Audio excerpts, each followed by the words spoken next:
Hello there, this is Welsh ASMR 82. Hey, how you doing?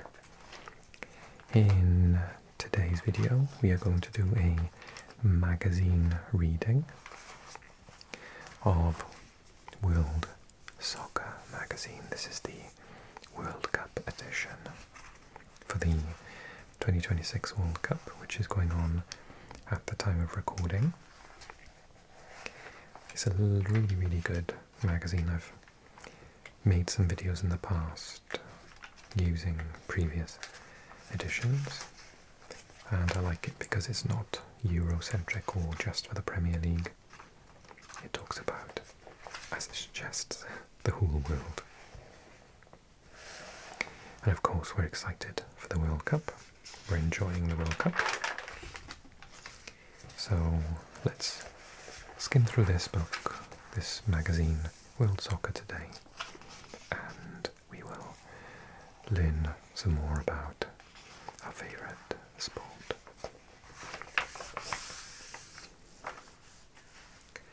So I spy in the background of this advert the San Siro in Milan.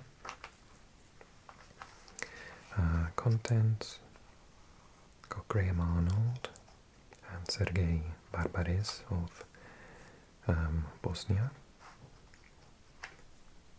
Oh, Quinton Fortune, there's someone for the Man United fans, and lots of stuff at the World Cup. Let's get going. There's one particularly I want to watch. I want to pay attention to 50 stars to watch, and I want to look at the World Cup venues as well. Gotta say, the venues so far in Mexico, Canada and USA have been stunning, absolutely amazing. I think my favourite so far might be the stadium in Atlanta, but we'll have a little look at the others. Got Son there, captain of South Korea, the outgoing manager of Les Bleus. Rumours about him maybe going to Italy to fix them next. Italy would be a force with him in charge. Of course, he played for Juventus for many years. San Siro. Neymar, who we haven't seen at the World Cup just yet. Kane, who scored a couple of goals the other day. Gracias Antoine, because Atletico Madrid's Antoine Griezmann is leaving. Heading to the States, I believe.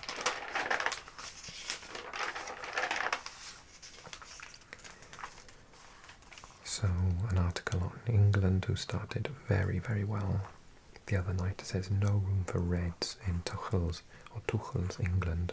I suppose referring to Liverpool's players not getting in.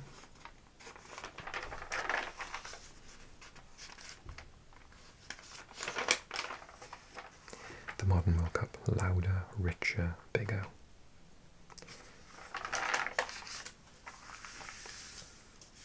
Pressing at a premium. The heat and humidity of this summer's World Cup will make sustained pressing impossible. Whilst that is true, the heatwave that was going on for the first couple of games has died down now, which makes the drink breaks look absolutely ridiculous. In the last 3 games I've watched, they've been booed. But yeah, it was like, 20 degrees or something. Hamza Abdel Karim of Egypt is on the radar. He came on the other day for Egypt. He looked quite bright. I think someone big has bought him. That's my memory. Barcelona. I think Barcelona's under 21s have got him.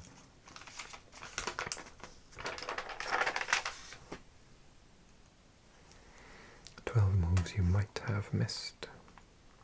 So Xabi Alonso going to Chelsea, Pep leaving Manchester City, Dick Advocat going back to Curaçao, Georgi Hagi going back to Romania. They beat Wales the other day.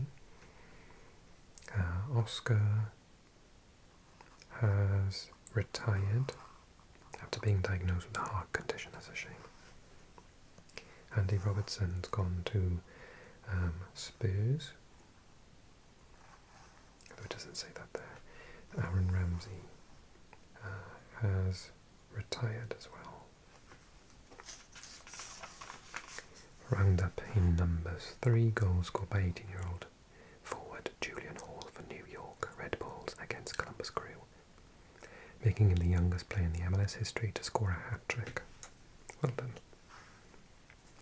Oh yeah, this is a big one. 13,000, which is the population, not the stadium, but the population of the entire town of Elversberg, home of the team just promoted to the Bundesliga. That will become one of the smallest clubs ever to compete in Germany's top flight. 21. That's how many seconds it took Crystal Palace winger Ismail Assar to score in the Conference League semi-final versus Shakhtar Donetsk, the fastest goal in the competition's history. 25,000 goals scored in the MLS regular season history after Nashville SC's Hani Mukhtar netted the winner in the 94th minute against Columbus Crew, and number 1 English players to have featured in the Brazilian top flight after Jesse Lingard made his debut for Sao Paulo against Corinthians. I think he left South Korea to go there, didn't he? So Neymar recalled by Brazil, we know that. We know a lot of these things because the World Cup has started now. Although I did mention the other day that Sabri Lamouchi, ex-Cardiff manager of Tunisia, has been sacked.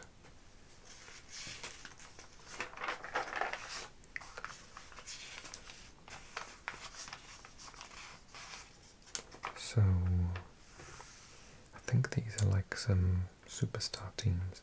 They have Raya in goals in March and then again in April.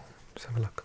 So it's Raya, Llorente at right back, Upamecano, who was brilliant for France the other day, Gabriel for Brazil, who wasn't very good, O'Reilly, who was excellent for England, Olise, always amazing, Kimmich, always amazing, Cherki came on off the bench, hasn't had too much time to shine yet, Dembele, yeah, he's brilliant, Kane had a fantastic time, and then Kvaratskhelia, who's not at the World Cup, of course.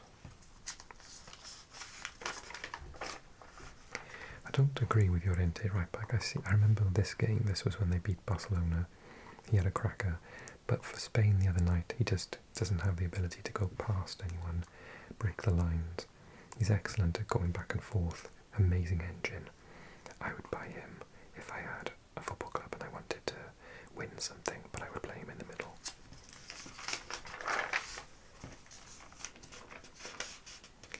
Lots of random news. Alex Manninger, who played 33 times for Austria and was a part of the 2008 squad on home soil. Oh, these are obituaries all dear to sour the mood. Eyewitness Romania says goodbye to a legend. Mircea Lucescu passes away after an extraordinary career. I believe he passed away like a week after retiring or something. Searching for an identity.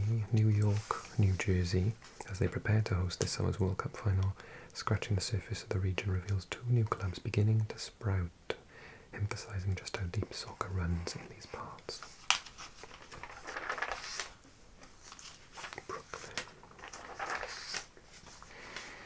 Okay, this is one of the things I wanted to focus on. World Cup 2026, ones to watch. Let's see if they're right so far. Tyler Adams, Ricardo Ade of Haiti, Akram Afif. I always like him, but Qatar actually did it without him the other day. He was playing, but it was not him that did the job of getting a result against Switzerland. Thiago Almada, Salim Al-Dawsari, he was good for Saudi Arabia. Musa Al-Tamari, Jordan. Elliot Anderson was pretty decent in the middle of the park. Bayraktarevic of Bosnia. I've seen 1.5 games of his so far. He's not come alive just yet. He was better against Wales in the qualifiers. Jose Cordova, Panama. Tejon Buchanan. Samu Costa. Georgian de Arrascaeta, he's carrying an injury. Charles de Ketelaere was disappointing against who was Belgium? Egypt. Yon Diomond, I liked him, but he's still a bit raw. He's not the finished article yet. Lewis Ferguson, I haven't managed to watch Scotland yet. It's on too early. Oh no, I'm watching them tomorrow night, I think. He said Diop of Morocco. Yeah, he was pretty decent. Arda Güler, he's an amazing player, but Turkey had a stinker against Australia, who completely beat them tactically. Sam Rodos, he was pretty decent for Iran. Haaland, amazing.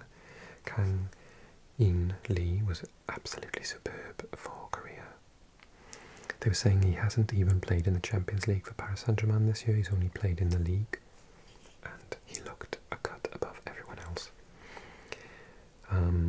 Ahman Hussein, he's the one who scored Iraq's goal. He with a brilliant header after being held for 7 hours in customs. Mestori Irankunda, he's the one who scored for Australia. He was fantastic. Ibrahim Maza of Algeria. Algeria didn't have a very good start against Argentina the other day. Rani Khedira, Tunisia were terrible. Caleb Yerenchi was fantastic. Scored the winning goal for Ghana the other night and scored against Wales the other day. Conrad Leimer. I don't know, actually. I didn't watch Austria. I need to watch the highlights of their match. Apparently he's very good against Jordan. Daylon Livramento, he was okay for Cape Verde. Their defence was epic. Gilberto Mora, he only came off the bench briefly, I believe, for Mexico in their opening game. Llorente, I've talked about him. Johan Mazambi, Switzerland have been disappointing so far. Dani Munoz, pretty decent but nothing special. Omar Mamouche, he was excellent. Mauricio, Paraguay had a terrible start. Moussa Niakate, Senegal. Senegal were decent. They deserved more than they got against France. Michael Lise, pretty good, but in the first half against Senegal he was too deep. Mbokazi, South Africa, have been a little bit disappointing so far. Hilaire Holm for Curacao got battered by Germany. Pedri was playing out wide instead of Williams, and it just didn't work. Noah Sadiki came off the bench, didn't have much time against Portugal. Elmar Shomurodov created the chance that scored Uzbekistan's first ever goal in the World Cup. Danilo Santos, I haven't even seen him yet. Daniel Mahler was a bit frustrated against Japan the other night. Marko Stamenic was excellent for New Zealand, and he plays for my club Swansea. Dennis Undav of Germany, I didn't see him. Pavel Sulc, I believe he just gave away the penalty against South Africa. Vitinha, always amazing. Daniel Svensson, I don't remember him in the highlights I watched. Ueda, a little bit quiet against Netherlands, but I think he'll do better in the next couple of games. John Yeboah, he was excellent for Ecuador. Lusa Vuskovic, I don't remember too much about him, but Croatia were kind of disappointing against England, in the second half at least. Talking about Curacao, their diaspora debutants. The diaspora being from the Netherlands, of course. I love the Curacao language because I can understand so much of it. Ministerio de Enseñanza, Ciencia, Cultura y Deporte. It's basically like Creole Spanish with the Dutch mixed in.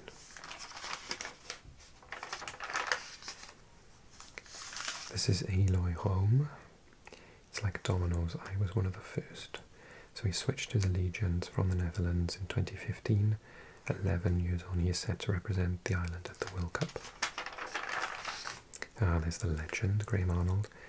Neely did something with Iraq the other day. Obviously did brilliantly with Australia 4 years ago.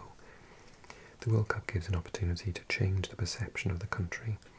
Yeah, I thought that Iraq did brilliantly in their opening game.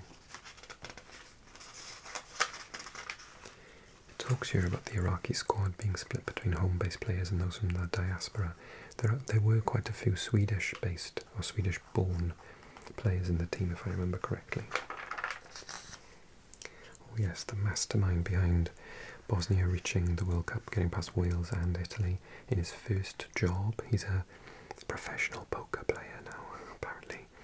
After leaving football, he went into poker professionally, and yeah, this is his first job, and he's got Bosnia back to the World Cup. This is only the beginning of a serious project.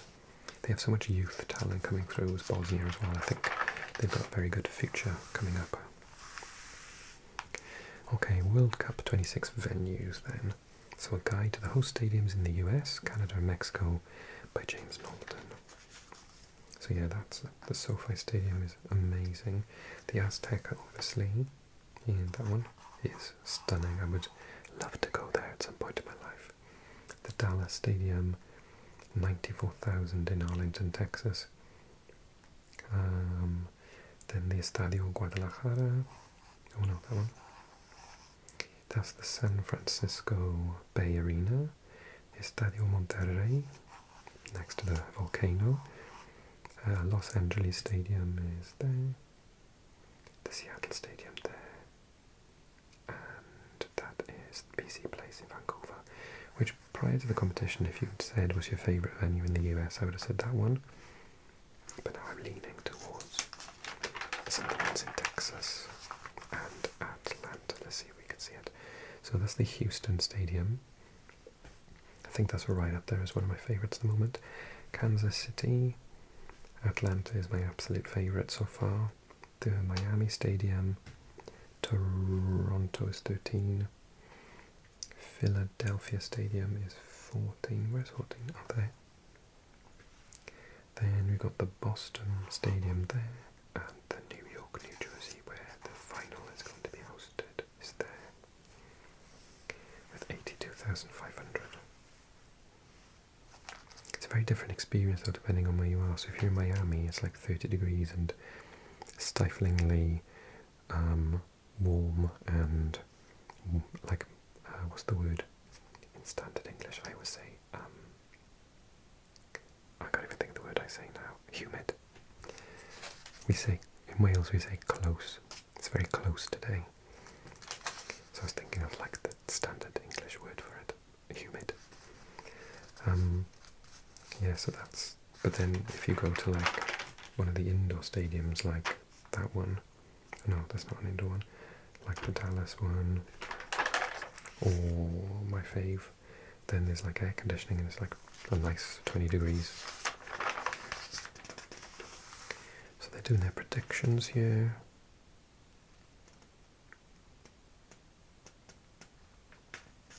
So this is interesting, this caught my eye. It said, I'm concerned about, and this is actually kind of coming true at the minute, too many African sides going out early, despite it being relatively easy to get past the opening round, with the 8 best third place finishers also advancing to the knockout stages. That is kind of coming true at the minute. But there are like plenty of games to change it. But Tunisia started poorly, Algeria started poorly. Who else? Senegal lost. Morocco drew. Have we had an... Oh yeah, Ghana won the other night, but in a very poor game against Panama. They were both pretty awful. I will watch literally anything, but even I went to bed.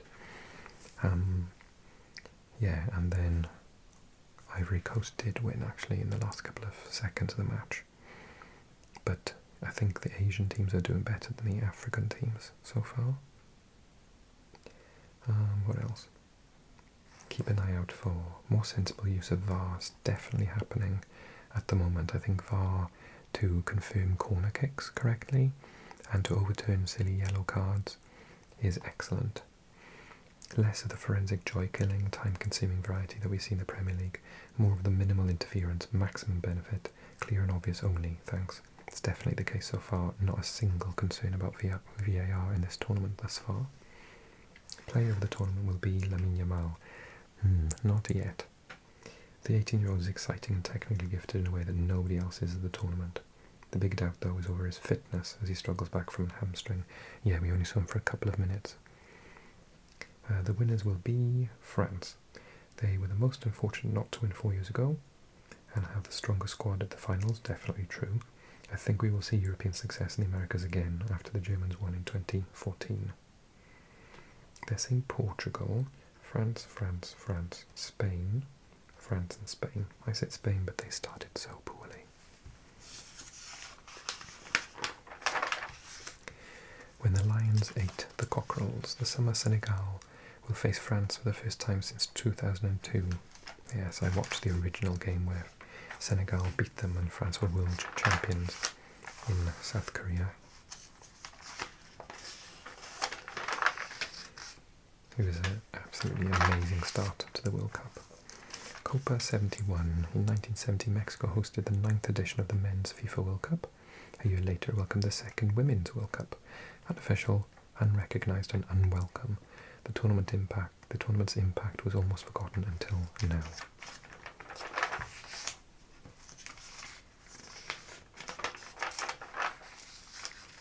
Double defeat for Kang. An ambitious multi-club owner lost 2 continental finals in one day, but remains a huge presence in the women's game.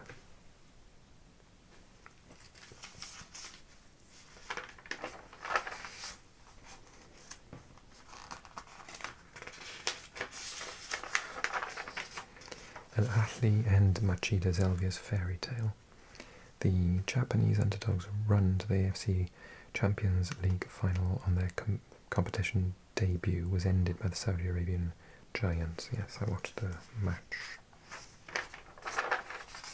Mamelodi Sundowns end long wait for African crown. After 10 years of CAF Champions League disappointment, the South Africans have finally lifted the trophy again. Wrestled it away from North Africa.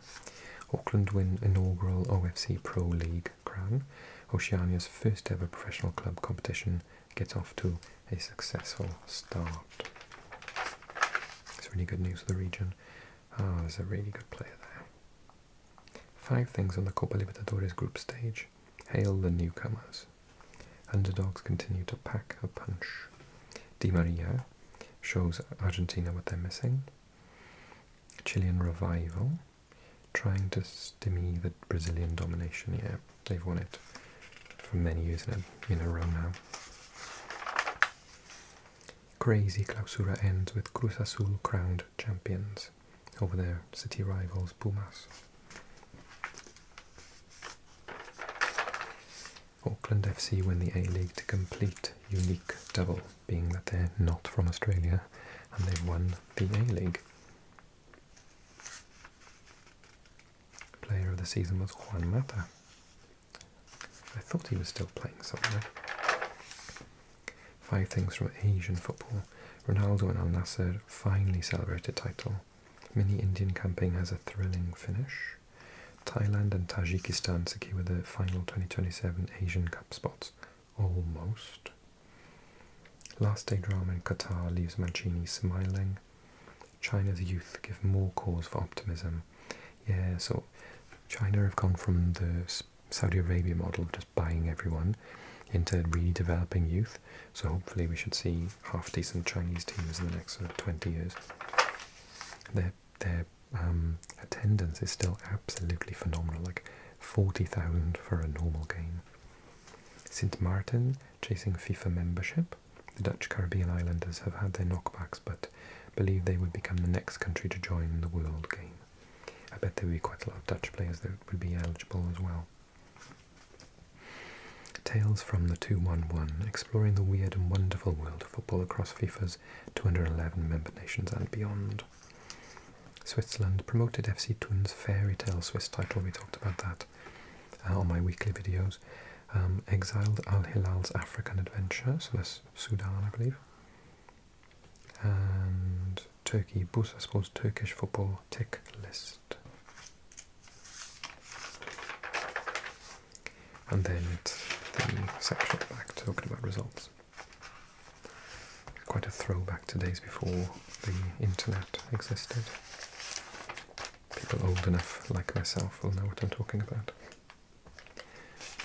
Okay, thank you so much for watching. I hope you enjoyed the video. If you did, click that like button, leave me a comment about anything discussed in today's video, and click subscribe. I do have a playlist for all of my previous ones. If you enjoyed the video a lot and you want me to read out an older version, then head over to the playlist for that. Until then, thank you so much for watching. Hope you're enjoying the World Cup, and I'll see you with another video very